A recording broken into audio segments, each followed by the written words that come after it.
I thought I'd come here because it's, well, first and foremost, it's beautiful. And secondly, it's a little bit more interesting to make the film. And so, what I'm going to talk about now is something that's been said a myriad of times, and by now we should all be familiar with it to some extent. But what extent really are we familiar with it? How profoundly do we really think about it? Woo! And what I'm talking about is the prison planet. Because when you look into the information and when you discover that every country is a corporation, a business, owned by private entities who tax its people, its nationals, its slaves, who, most of which are born into their captivity. And just like it says in the Bible, the number of the beast will be imprinted or pressed upon the forehead of man. Well, when we are registered with a birth certificate, that's a prerequisite for getting our national insurance number. The national insurance number. Insurance for who? You could say, oh, it's insurance for you. Because if you're unemployed or if you're sick, then the government will help you. That's what it's all about. But listen, people, they've got to give you something. Because if you're not employed and if you're sick, then their asset may perish. And you are very, very valuable for at least 50 years of your life. Because you are chattel to these private corporations. The countries, you belong to the country. The country borrows money against its assets, and its assets are its people, because its people are its energy, its workforce, which they derive revenue out of. So you are a valuable chattel. That's all you are. And so don't ever get thinking that the government is being benevolent to you when they give you a pittance of social security and retirement. They're giving you the absolute minimum that they can get away with. It's really, really bizarre. You see, when you go into the forces, people go into the forces and they say, well, look at what we're getting. We're getting all this free food. We get all this free clothes. We don't have to pay for our accommodation. It's all free. We get to travel around the world. Yeah, and it's great. And all the money that we get paid, albeit not so much, it goes into our bank accounts and we don't have to spend that on anything whilst we are in the army. Whilst we're working in the army, we only have to dip into it when we're on leave. And you get to think that that's really great. But look at what they're asking you to exchange for that. Potentially, they're asking you to exchange your life. And so you may think that, wow, what a good deal you've got, until you get half your face blown off, or you get your legs or your arms blown off, or you get mentally disturbed. You get post-traumatic stress for the rest of your life, whereby you can't live a proper functional life. This is what they are asking you to give, and people give it so readily because they're so beguiled into thinking that they're getting a good deal. They're getting the real fucked up shit deal. And it's incredible how people, they swallow it. They go for it because of the propaganda.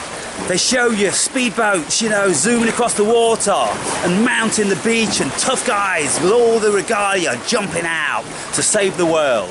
They show in these advertisements for recruitment tank engineers and drivers and any number of things. Look at all these toys that you can play with.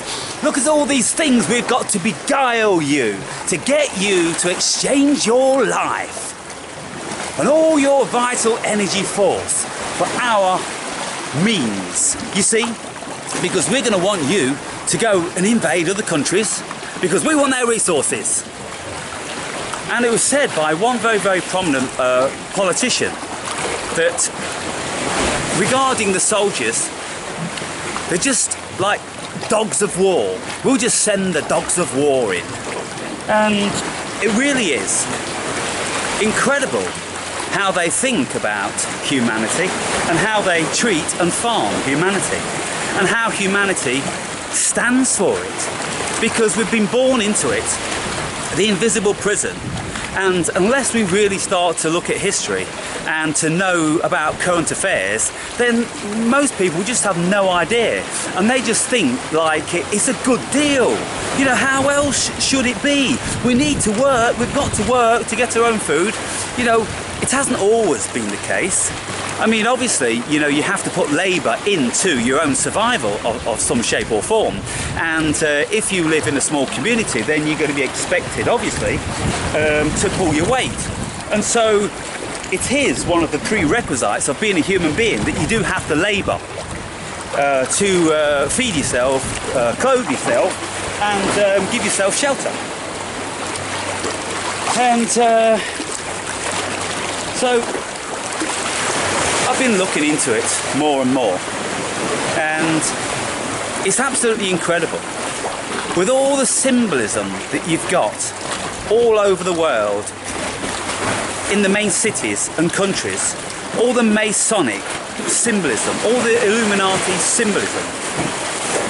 These people, they've been around for thousands of years, and it is very well believed that they have inherited this position from people out of this solar system. And you can find skulls in many places around the world. For instance, certain Egyptian pharaohs like Akhenaten, he was a cone head. And when you look at the symbolism and the depictions of these pharaohs, some of them are wearing these really long elongated hats. Now, it says in the Egyptian mythology, and when they explain about it, oh well, this is masculine, this is feminine. Bullshit. What these hats are about, they are hiding their cone-shaped heads. And you can see these cone-shaped skulls, actually real skulls. There's hundreds of them, and there's many of them down in Peru in museums. And the thing is about these skulls is that with our skull, it separates into three pieces. We've got the main fissure across here, and then we've got a fissure which goes down the middle. And so therefore we have three plates effectively which join up. You know, from when we're born with soft plates, but then they join up. But these cone heads, they only have the front one and the back one. And so they can't possibly be human beings. And when you see them, they're all red-headed, because some of them are mummified in lots of museums, and although they're the pure skeleton, they've still got this red hair attached to them, because down in certain places in Peru it's very, very dry and arid, and they've been found in really, really dry caves, and so the hair is the last thing really which ever decays. And so it seems then that the world definitely has been governed by these superior intelligent coneheads. It doesn't seem likely that they still exist now, but there are probably mutations of them. Probably human beings which have copulated with them, and they've got some sort of genetic prowess and power over and above the general people. And this is why the royal families, they rule many of the countries, and they pass down their rulership through their hereditary lineage. And so for thousands of years then, that's what they've been doing, keeping it in the bloodline. And you'll notice when people within the monarchy, they marry very, very closely. And it's like Prince Charles, he married Lady Diane Spencer. Now, Winston Churchill Spencer, or Winston Spencer Churchill, he was a Spencer. And so Lady Diane Spencer, she came from that lineage. And so you can see that they keep it all in the family. Oh boy. And so when you are born and when you are registered at the births and deaths and you have your number stamped on your forehead, the birth certificate, the original one, which applies to you, is kept. And it's owned by the Bank of England or the Bank of Australia or the Bank of America, whatever governance has jurisdiction over that land. They keep hold of that birth certificate because they need that birth certificate and that particular number on it to compile with all the rest of them to show to other nations that they have got X amount of million people, which equates to X amount of value if you want to borrow against it. And on the back of these birth certificates, apparently, is the bank's stamp. And every time a bank borrows money against you, your birth certificate, then the stamp of that bank is embossed on the back, which states ownership at that current time, until it's exchanged again. Now, this is incredible, isn't it? And so we are bought and sold without ever knowing about it. We're probably bought and sold a myriad of times within our lifetime without ever having the slightest knowledge of what's going on.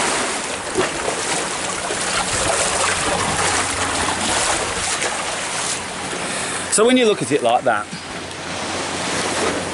and you realise that you are a chattel owned by slave masters who originate and derive from beings from out of this solar system.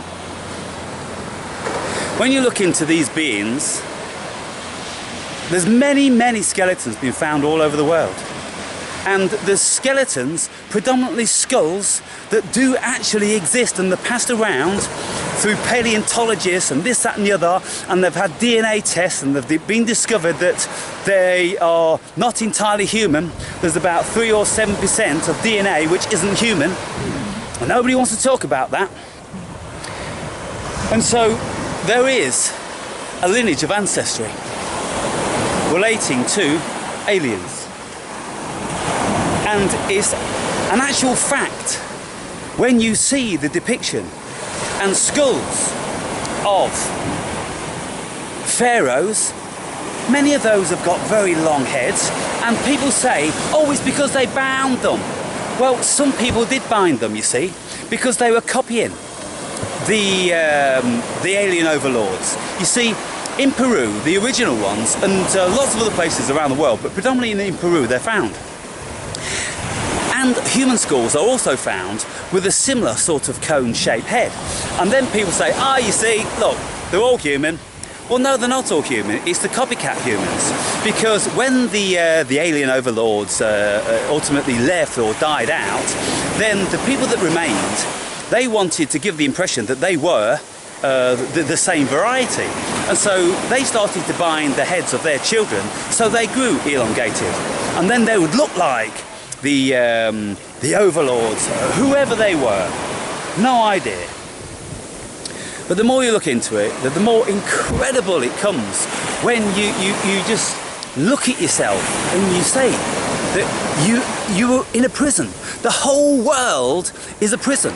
The whole world is owned by somebody, some private entity. They've carved it all up, and that's what all the wars have been all over these years. They're carving it up between them. They're fighting amongst themselves. And all of the people that live in the lands, they're weapons of war. Nothing more than that. Just slaves, just to generate more power for them. Will we ever all wake up to this? I think what's happening is that many people now, you see, you keep coming upon more and more people talking about this stuff. They're all coming out of the woodwork. Like, for instance, I was listening to some woman, I think she's called Linda Hude, Hude, and she used to work for the World Bank for about 25 years, and so she was sacked ultimately because there was some stuff that she wasn't happy about because she found how corrupt it was, and she wanted to say something about it, but nobody would listen to her. Nobody would allow her to do it. So she left the World Bank, the International Monetary Fund, or the World Bank. She's got something to do with these, and she knows many people. And she's saying now that these bankers, primarily at the very top, they are a species called Homo. Let me think about this. I can't remember, damn it. Homo campus or something like this. She said they're another species. They have a bigger head. They don't have a cone-shaped head, but they have huge heads. And you can still see some of these people today. Wow. And then when you think, okay, let me just like take this on board and let me accept it for a minute and let me have a look around at the world and see what's going on, then you can see, well, yeah, I mean, I'm just a number. I've been given this number from birth, my national insurance number. I can't get any privilege whatsoever. I can't work, I can't drive a car, I can't fly a plane, I can't do anything without a license for it. And to get a license, you have to give your number. And your number is your name in capital letters. And that is the persona, or the person that you represent. Not the human being, you're a human being. And say that my name, Aaron Berry, in lowercase numbers, that's me, Aaron Berry, human being. But if I want to work on this planet, if I want to do anything or own anything, then I have to own it as a person. And this person is what they own, you see, because they wrote down Aaron Berry in capitals on the birth certificate, and they said, we own Aaron Berry, right? And so therefore, if Aaron Berry wants to do anything, he has to do it in capital letters, because he then is representing himself as a business. You see? And so what we are effectively, we're all subsidiaries of the main business. And we can't work in business without paying our due to the greater business. Wow, wow, wow.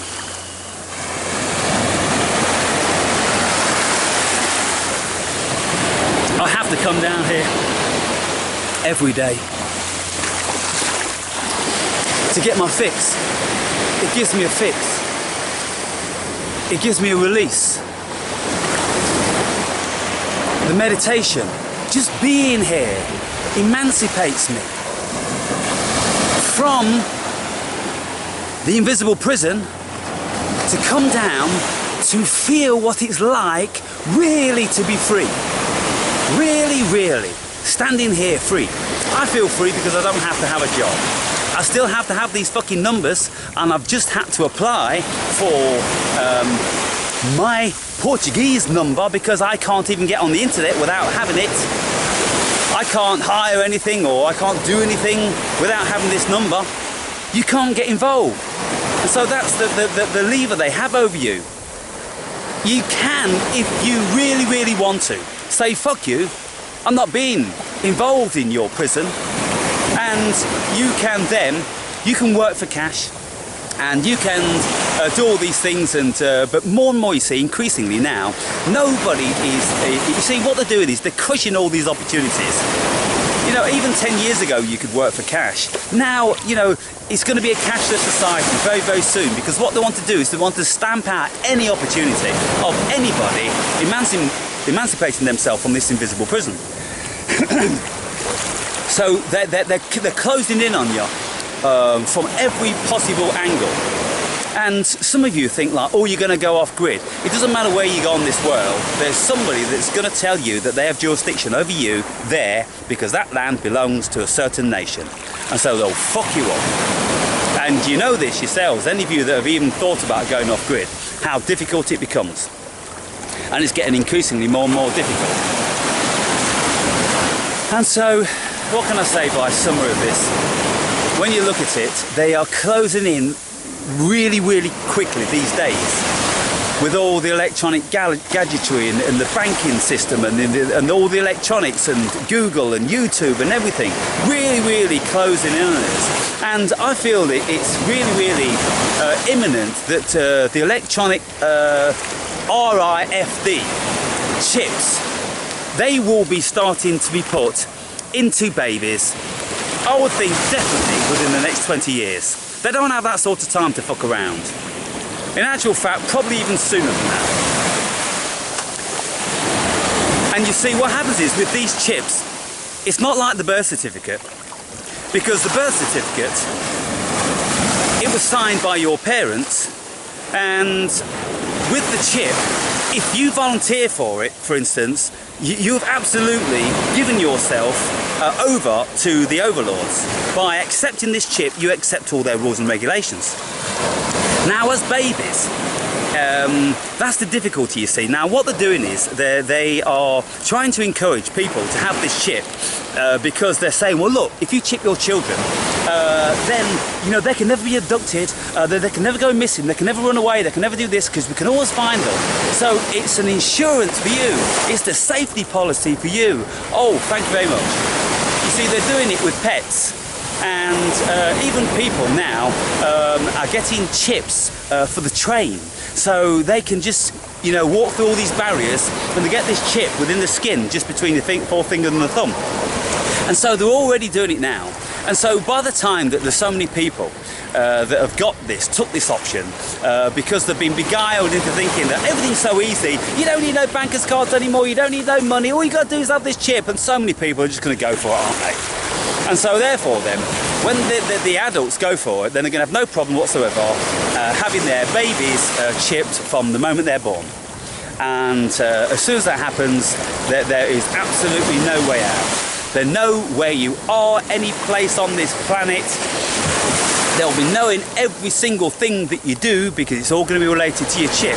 You're going to need the chip to sign into your computer. So they're going to be able to know every single thing that you're watching. They even know that now, of course, with the phones they know that. But with the GPS, they'll also, you know, what this chip's basically going to be, is going to be an embodied mobile phone. Because the mobile phone has already got all your details in already. All they want to do now is just ensure that they can't make any mistakes. Because if you've got a phone registered to you, somebody else can borrow it for a day, and then they can go, you know, all over the place, and then they will be thinking, oh, that this person's over there now, all this sort of thing. But if you are chipped, then they know categorically every single place on this planet where you are. Just look around here. I'm looking at these lights again. Look at that, a marvellous display. Oh, in the distance there. Let me go in for you.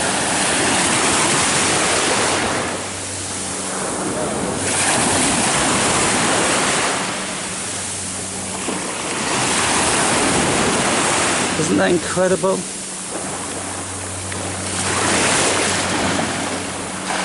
I don't know whether it really captures what I'm seeing, but you see, when you see it in reality, of course, there's something magical about it, and that is absolutely amazing.